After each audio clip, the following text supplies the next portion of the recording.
தஞ்சாவூர் மாவட்டம் திருவிடைமருதூரில் பால் விற்பனை செய்தவர்களுக்கு விடியா மாடல் ஆட்சியின் அமைச்சர் ரெயின்கோட் வழங்கியதை பார்த்து பொதுமக்கள் எள்ளி நகையாடினர்.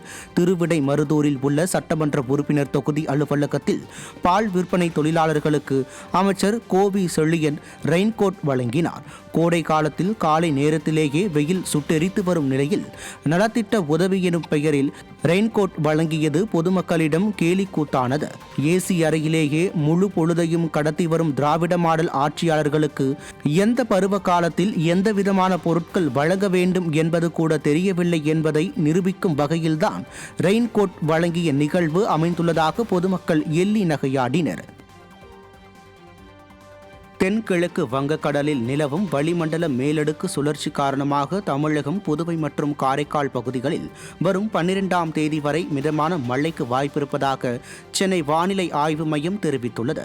நீலகிரி, கோயம்புத்தூர், ஈரோடு, சேலம், தேனி மற்றும் திண்டுக்கல் மாவட்டங்களில் ஓரிரு இடங்களில் கனமழை பெய்ய வாய்ப்புள்ளதாக தெரிவித்துள்ள வானிலை ஆய்வு மையம், தமிழகத்தில் வரும் 10ஆம் தேதி வரை அதிகபட்ச வெப்பநிலை 2 முதல் 3 டிகிரி செல்சியஸ் வரை படிப்படியாக உயரும் எனவும் அறிவித்துள்ளது. சென்னை மற்றும் புறநகரின் ஒரு சில பகுதிகளில் லேசான மழைக்கு வாய்ப்புள்ளதாகவும், அதிகபட்ச வெப்பநிலை 35 டிகிரி செல்சியஸை ஒட்டியும் குறைந்தபட்ச வெப்பநிலை 27 டிகிரி செல்சியஸை ஒட்டியும் இருக்கும் என வானிலை ஆய்வு மையம் தெரிவித்துள்ளது.